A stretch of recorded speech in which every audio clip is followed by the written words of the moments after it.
Hey guys, and welcome to How to Guide. In this tutorial, we'll show you how to use the Canva app. Let's begin. First of all, in the Canva app, you should make sure that you are logged in to your email. During the login process, it will redirect you to this page. You can verify your account. You can just click on Yes, continue to Canva app.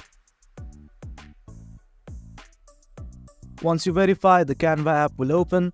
The Canva app is almost the same as that of the website. In here you can see the same home, Magic Studio, projects, templates, and on the menu bar there are settings, notifications, create a new design, and your profile itself. So you can simply click on create a design and choose whatever format you wish to create another design. You can view your projects from here. Scroll down, you can also delete them.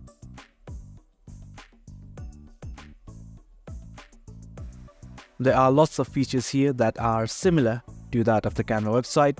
So that's it guys, that's how you use the Canva app. For any queries, do comment below. Hope you found this video useful. Do remember to hit like, share and subscribe. Thank you.